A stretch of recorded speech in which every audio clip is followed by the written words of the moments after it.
तो आदाब, नमस्कार। और वीक का पहला दिन, आज नए हफ्ते की शुरुआत। क्राइम तक के तमाम परिवार के जो हमारे लोग हैं, आप सभी का स्वागत। फिर एक नई कहानी आपके सामने आज। टीज़र आपने देखा होगा। आज की जो कहानी है वो बड़ी अजीब है और मुझे लगता है कि इसमें जितने पेचो-खम हैं, जितनी उलझन है, जितनी मिस्ट्री है और जिस तरीके से शुरुआत पुलिस ने इस मामले की जांच की और जिस तरीके से एक लापरवाही बरती गई, जिस तरीके का क्राइम है, क्राइम को करने के लिए जो मोडस ऑपरेंडी अपनाया गया, फिर किस तरीके से ये केस खुला, ये सब अपने आप में एक बेहद अनोखा है। और ये मतलब क्राइम की वो स्टोरी है जो हर सांचे में फिट बैठता है। मतलब एक आइडियल क्राइम की स्टोरी क्या होती है, आप क्राइम या क्राइम की गंभीरता उसको आप साइड रख दें तो एक ऐसी कहानी जो आपको झकझोरती है, जो आपको आगे जानने के लिए और उकसाती है।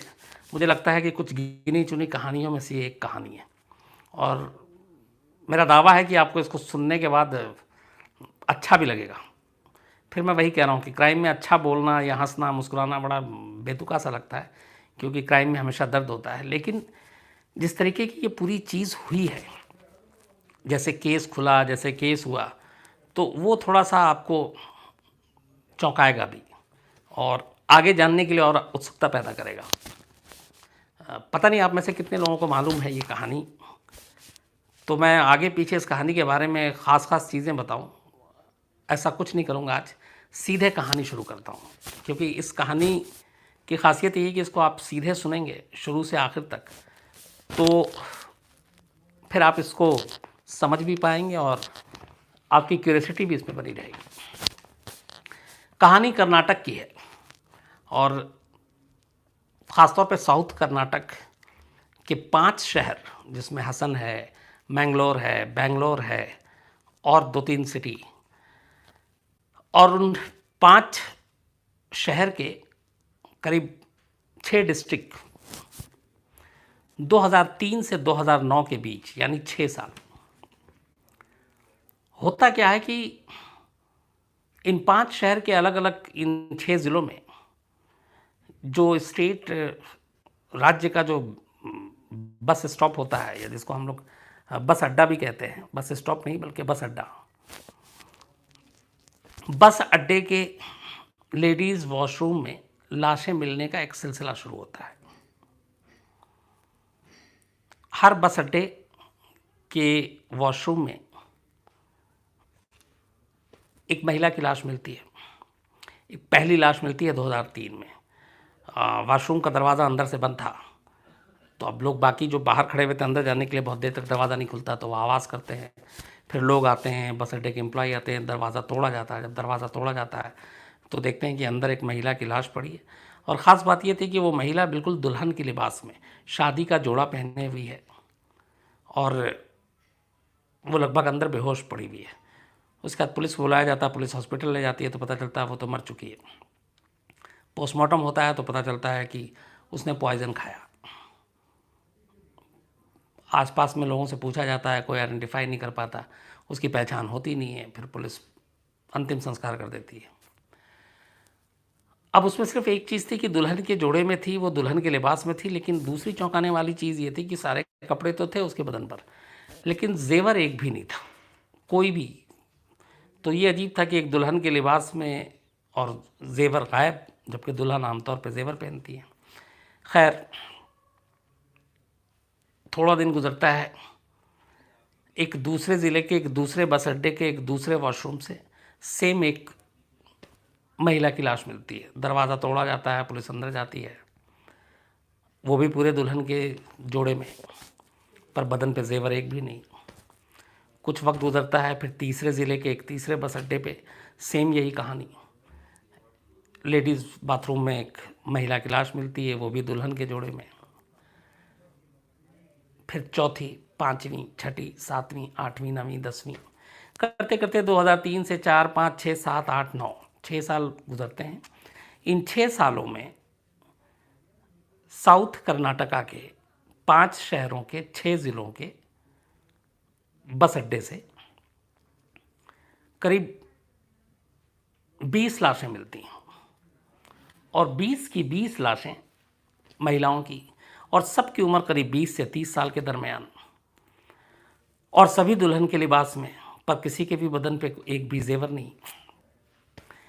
ख़ास तौर पे बात जो ये कि इनमें से, इन 20 लाशों में से जो 6 साल के अंदर बरामद हुई, 8 लाशें अकेले मैसूर के लश्कर मोहल्ला बस स्टैंड के वॉशरूम से मिली। वहाँ का लश्कर मोहल्ला है मैसूर में, वहाँ से। जबकि 5 लाशें बेंगलोर के, जो वहाँ पे बहुत ही बिजी एक बस अड्डा है वहाँ का, काम्पेगौड़ा बस स्टेशन। तो कंपेगौड़ा बस स्टेशन और दूसरा लश्कर मोहल्ला मैसूर, तो मैसूर और बेंगलोर के ही सिर्फ 2 बस अड्डे से 13 लाशें मिली 6 साल के दरमियान। अब यहाँ सवाल ये है कि जब इतनी लाशें मिल रही है तो पुलिस का काम है कि वो इन लाशों की पहली सुलझाए, कड़ियाँ जोड़े। बट हुआ ये कि ये ज़्यादातर जो लाशें मिली, इनमें से आइडेंटिफाई कोई हुआ नहीं, कोई सामने नहीं आया मरने वाली का। तो पुलिस ने कभी ये सोचा ही नहीं कि ये एक चेन है या एक सीरियल मर्डर है या सीरियल किलिंग है। उसने हर केस को इंडिविजुअल लिया। और दूसरी जो पुलिस ने गलती की, चूँकि हर लाश, इनमें से सबके 20 के 20 के जो पोस्टमार्टम कराए, तो जो इनिशियल रिपोर्ट आई वो ये थी कि इनकी मौत जहर से हुई है। और पुलिस ने मान लिया कि इन सब ने खुदकुशी की है, 20 के 20 ने। रीज़न, मोटिव, फैमिली कुछ पता नहीं, लेकिन पुलिस ने अपना पल्ला झाड़ने के लिए ये केस बना लिया कि ये इस लाशें मिली, इस तरह से बाथरूम में मिली, दरवाज़ा अंदर से बंद था। दरवाज़ा चूँकि अंदर से बंद है तो इसलिए फॉल प्ले भी नहीं मान सकते कि कोई बाहर से आके जहर दे गया हो। तो पुलिस का जो लॉजिक था वो ये था कि चूँकि हर बात लाश मिलने के वक्त बाथरूम का दरवाज़ा अंदर से बंद था और अंदर लाश मिली थी और सब ने जहर खाया, इसका मतलब है उन्होंने खुद दरवाज़ा बंद करके जहर अपनी मर्ज़ी से खाया। इसलिए पुलिस ने इसको सुसाइड केस मान लिया। इसके आगे उन्होंने जांच करने की ज़रूरत नहीं महसूस की। और चूँकि ये सारे बहुत ही दूर दराज की महिलाएं, कोई हाई प्रोफाइल ऐसा नहीं जिससे कुछ पता चले, तो इस तरीके से 6 साल हो गए, 20 लाशें मिल चुकी पुलिस को। और पुलिस 6 डिस्ट्रिक्ट भी आपस में इतना तालमेल नहीं कर पाई कि इन लाशों की पहली बुझा सकें। इसी बीच में एक 21वीं लाश मिलती है। और इस बार जो एक लाश मिली वो अनीता नाम की एक लड़की की थी। हाँ, इसका मैं थोड़ा सा आपको बताऊँ। ये वहाँ का बंतवाल पुलिस स्टेशन है जहाँ से एक अनीता नाम की करीब 25 साल की लड़की गायब हो गई थी कुछ दिन पहले से।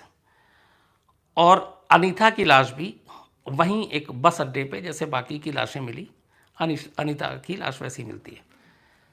पुलिस मामले की छानबीन कर रही थी। इधर क्या होता है कि अनीता के गांव में हंगामा हो जाता है क्योंकि अनीता कई दिन से गायब थी। पुलिस अनीता के घर वालों को भी नहीं ढूंढ पाई थी क्योंकि दूसरे डिस्ट्रिक्ट का मामला था। अनीता अपने घर से बहुत दूर किसी और बस अड्डे के एक वॉशरूम, बाथरूम में मिली थी और वो अपने ज़िले से बाहर थी। इधर जब अनीता गायब हुई तो उसके गांव वालों ने हंगामा शुरू कर दिया और उसकी एक वजह थी। 2009 में जब ये मामला सितंबर में अनीता के गायब होने का आया तो उनके गांव वालों का ये इल्ज़ाम था कि अनीता को एक मुस्लिम लड़के ने भगा लिया है बहला फुसला कर।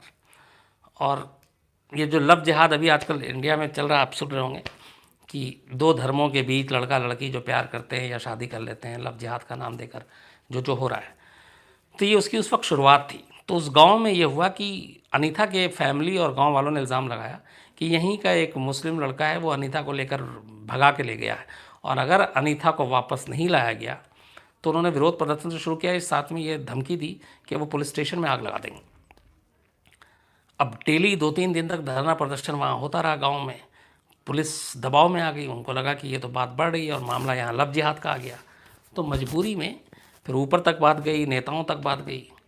उसके बाद पुलिस के ऊपर प्रेशर आया, पुलिस को कहा गया कि आप फटाफट इस मामले को, केस को सुलझाओ। तो अब पुलिस पहली बार हरकत में आती है।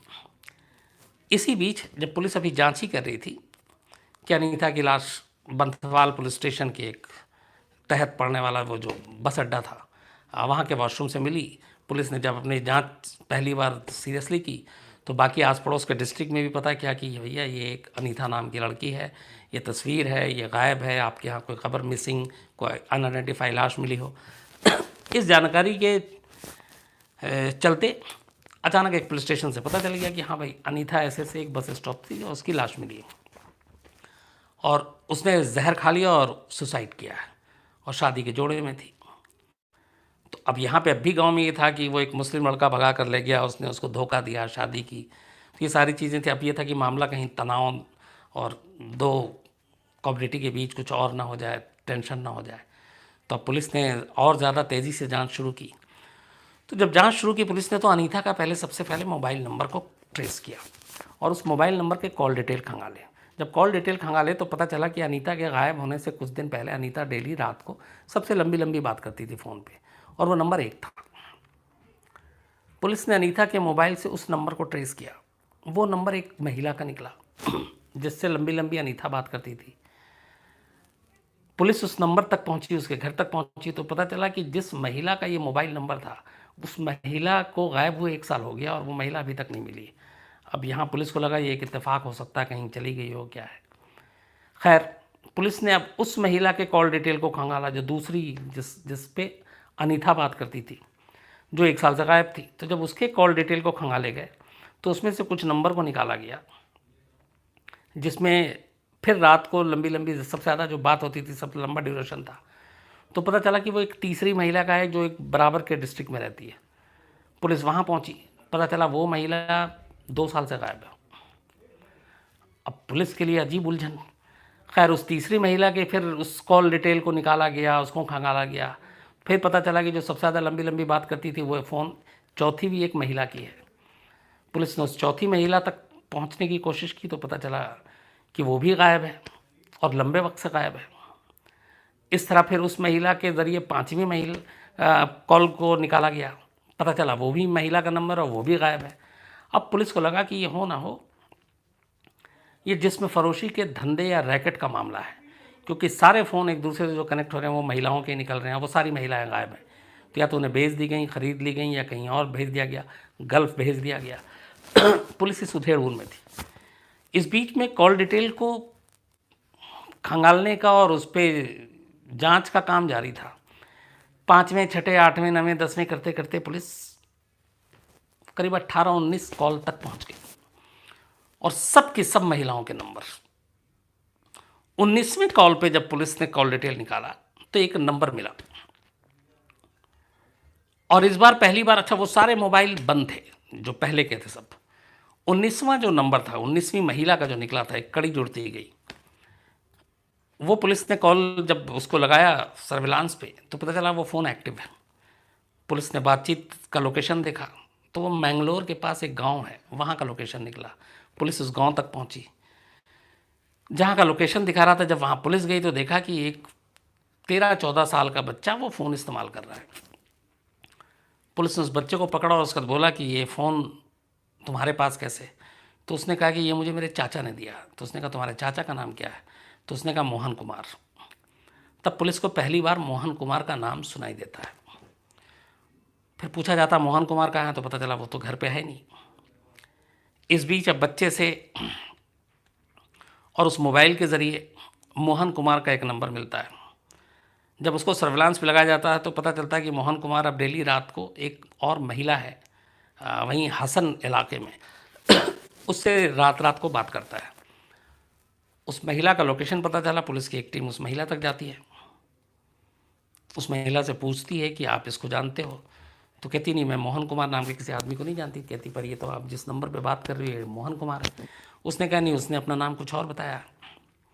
पुलिस को समझ में आ जाता थोड़ा बहुत कि ये पूरा मामला कुछ ना कुछ, अभी भी पुलिस यही था कि ये जिस्म फरोशी का मामला है। खैर पुलिस उस महिला को अपने साथ मिलाती है और कहती है कि तुम इससे मिलने के लिए बुलाओ और इसको कोई जगह बताओ जहाँ मिले। महिला उससे बात करती है, उसके बाद एक जगह फिक्स होता है, वो कहती है यहाँ मिलो। महिला वहाँ पहुँचती है सादी वर्दी में पुलिस की टीम, और बताए हुए जगह पे तय वक्त पे वो आदमी वहाँ पहुँच जाता है और पुलिस जैसे ही महिला के करीब वो आता है पुलिस उसको दबोच लेती है।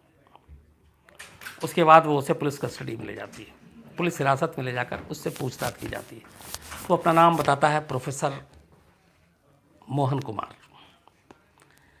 अब जाहिर सी बात है फिर पुलिस टॉर्चर करती है, और पुलिस अब ये मान के चल रही थी कि अब एक ये जिसमें फरोशी के रैकेट का खुलासा होगा और वो सारी महिलाएं जहाँ जहाँ बेची गई, खरीदी गई, वो सब किस्सा सामने आएगा।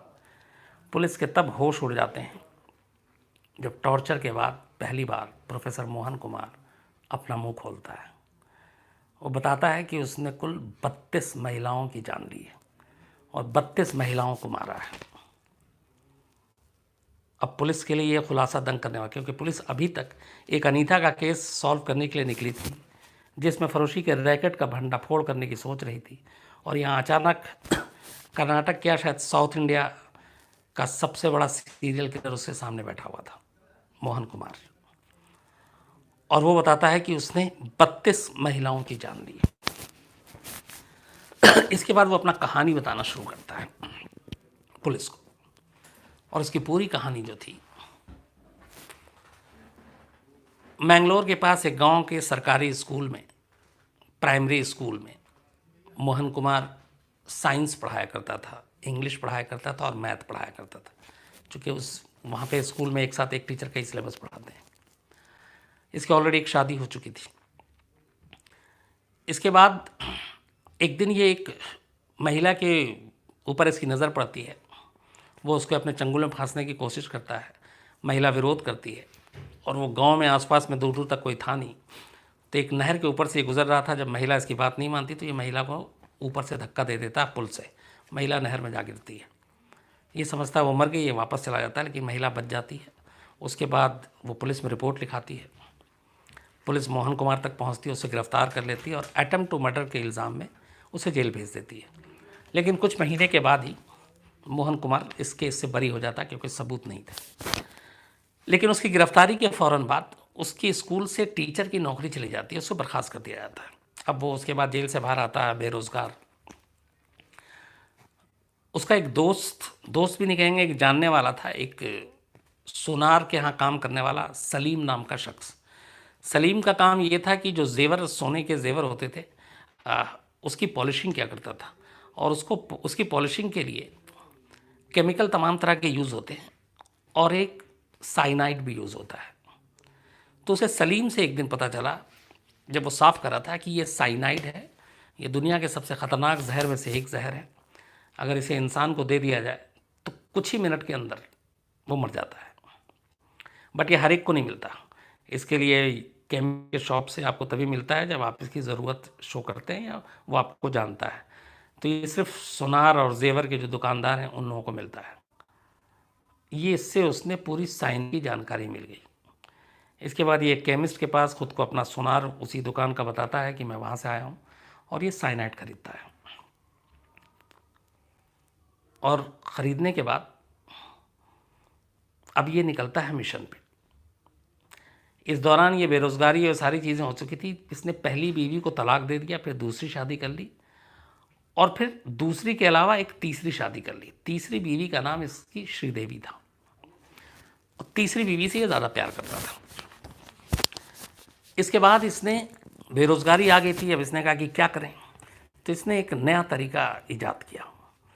ये साउथ कर्नाटका के इंटीरियर में जाता, छोटे छोटे जगहों पे, डिस्ट्रिक्ट में, और 20 से 30 साल की ऐसी लड़कियों को अपना शिकार बनाता जिनकी शादी की उम्र हो गई है, जो गरीब है और जिनकी शादी नहीं हो रही है। तो आमतौर पे ये जाके बस अड्डे पे खड़ा हो जाता। अच्छा, दिखने में ठीक ठाक, थोड़ा कपड़े वपड़े अच्छे पहनता, टीचर था तो बोलता भी अच्छा था। और जैसे ही बस अड्डे पे ये किसी एक देखता कि ये लड़की है, अकेली है, शादी की उम्र हो गई है, तो ये उससे बातचीत करने की कोशिश करता। अगर सामने से वो भी बातचीत करती तो फिर थोड़ी देर के बाद दोस्ती हो जाती। फिर मोबाइल नंबर एक दूसरे को ले आदान प्रदान कर लेते। इसके बाद ये फिर फ़ोन पे बात करता। बात करने के दौरान झांसे में ले लेता और कहता कि वो उससे शादी करनी है, लेकिन उसकी शर्त ये है कि उसे दहेज नहीं चाहिए। अब उस इलाके क्या, हिंदुस्तान में आज भी कोई ये कहे कि दहेज नहीं चाहिए तो ये बहुत बड़ी बात होती है किसी भी लड़की के माँ बाप के लिए। तो जब ये उसकी होती कि हमें कोई दहेज नहीं चाहिए, सिर्फ तुम बस शादी करनी है, तो वो लड़की झांसे में आ जाती। उसके बाद ये फिर क्या करता कि उस लड़की को एक दिन तय अपना फिक्स देख के बुलाता कि अब शादी करनी है और दुल्हन के जोड़े में आ जाओ और चलते हैं, कोर्ट मैरिज भी करेंगे और मंदिर में भी करेंगे। जो 5 शहर के 6 ज़िले थे, उनमें से हर ज़िले के बस अड्डे की इसने खाक छान मार रखी थी। तो उस बस अड्डे के जो सबसे करीब गेस्ट हाउस या लॉज होता, ये वहाँ रूम बुक कर देता और उसके बाद फिर वो लड़की आती, ये कहता कि चलो अब शादी करेंगे हम। फिर ये बाकायदा मंदिर में उसको दिखाने के लिए उसी दिन शादी करता। शादी करने के बाद दुल्हन के जोड़े में ये उस लॉज में पहुंचता जहां ये पहले जो इसने रूम बुक कर रखा है। लॉज में जाने के बाद बाकायदा सुहागरात मनाता। फिर सुबह उठता और सुबह का इसका तरीका ये था कि कहता है कि आओ थोड़ा वॉक पे चलते हैं। तो वॉक पे आदमी जो जाता है जनरली जो नॉर्मल कपड़े पहन के जाता है, लेकिन ये चूंकि शादी हुई थी तो दुल्हन के लिबास में ही लेके जाता, बट ये कहता है कि अपने बाकी जेवर वर सब यहीं रख दो, हम लोग वॉक के लिए चलते हैं। वॉक के लिए जाता, चूँकि लॉज से एकदम सबसे जो बस अड्डा है उसके करीब ही ये वो लॉज लेता था। बस अड्डे तक टहलने के बहाने, वॉक करने के बहाने वहाँ तक ले जाता और उसके बाद ये कहता जो साइनाइड इसने ख़रीद कर रखा था उसका इस्तेमाल क्या करता था कि वो टैबलेट या कैप्सूल की शक्ल में उस साइनाइड का लेस उस पर लगा देता था और उसको फिर रैप कर देता था। और रैप करने के बाद ये अपनी एक रात पुरानी बीवी को वो सुबह देता और कहता तुम एक काम करो, इससे प्रेगनेंसी नहीं होगी और अभी हमारी शादी हुई, अभी इतने जल्दी बच्चे भी नहीं होंगे, तो ये तुम खा लेना, ये गर्भ निरोधक दवा है।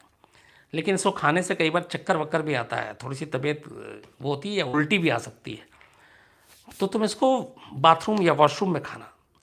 तो ये बता के ये पूरा सीन बांध के ये बस अड्डे तक ले जाता और बस अड्डे के वॉशरूम के बाहर खड़ा हो जाता, कहता ये लो दवा, ये पानी, और इसको वॉशरूम में खाना और बैठ के खाना ताकि चक्कर ना आए और उल्टी भी ना हो, तो पानी रख लो। ये कह के वो उधर दरवाज़ा बंद होता। इसको इतना ज़्यादा कॉन्फिडेंट है कि अब वो ज़िंदा नहीं आएगी, या वापस गेस्ट अपने लॉज या गेस्ट हाउस में जाता, उसके सारे जेवर बाकी सामान उठाता और सीधा नए ठिकाने की तरफ चला जाता। इधर थोड़ी देर तक दरवाज़ा नहीं खुलता, फिर लोग आते, फिर दरवाज़ा पीटा जाता, फिर पुलिस को बुलाया जाता, अंदर वो मुर्दा। इस तरीके से इसने 20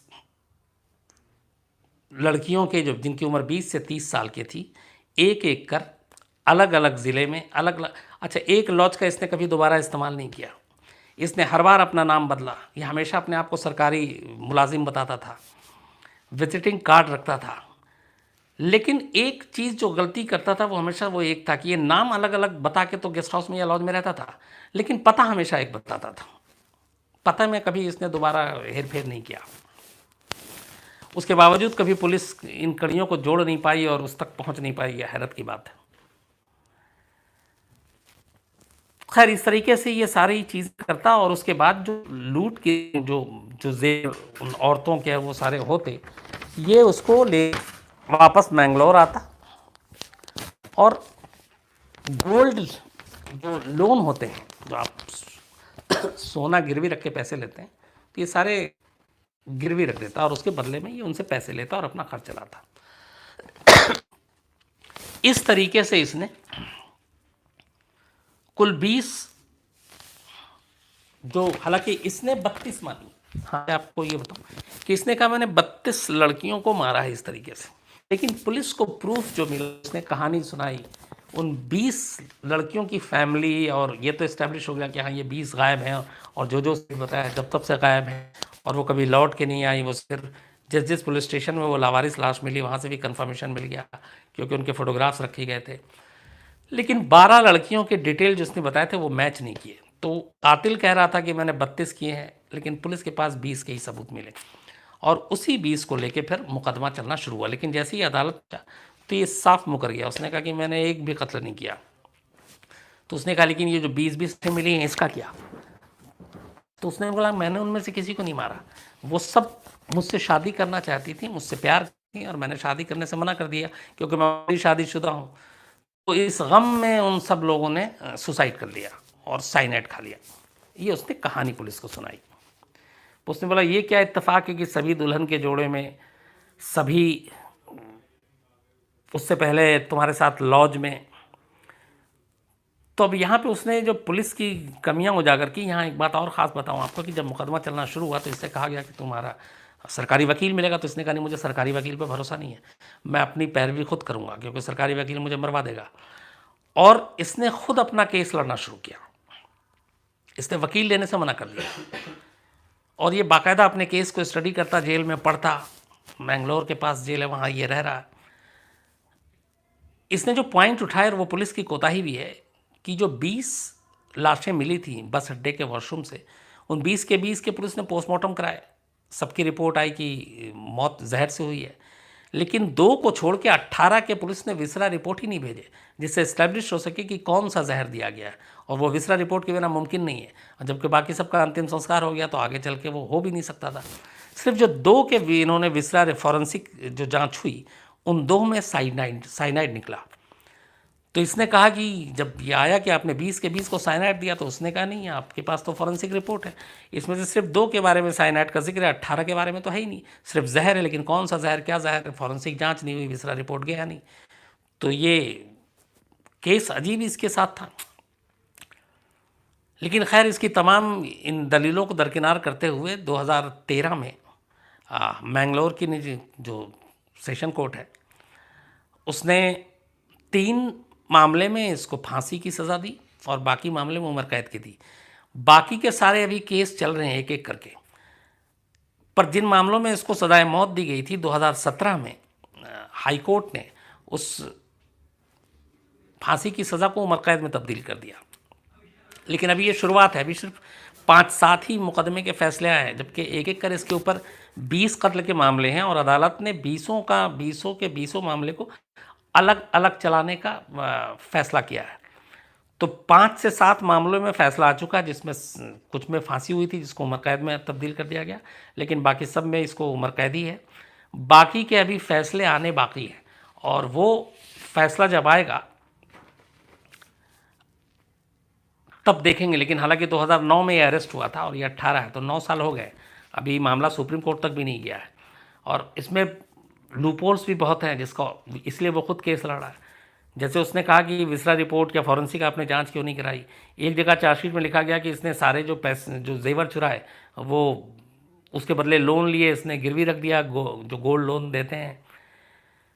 एक जगह पुलिस ने लिख दिया कि सारे जेवर बेच दिए। तो ये खुद खड़ा होकर जब अपनी पैरवी कर रहा था तो बाकायदा इसने अदालत में कहा कि जज साहब ये बताइए कि ये जो 2 लाइनें इनमें से कौन सी सही है, पुलिस वाले खुद ही बताएं।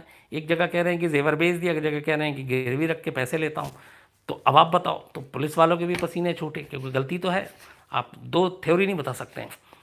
लेकिन कई चीज़ें ऐसी हैं, अच्छा इसमें कोई डायरेक्ट विटनेस नहीं है, किसी ने भी इसको कत्ल करते हुए, पॉइजन देते हुए या बाथरूम के अंदर किसी महिला को छोड़ते हुए कभी नहीं देखा।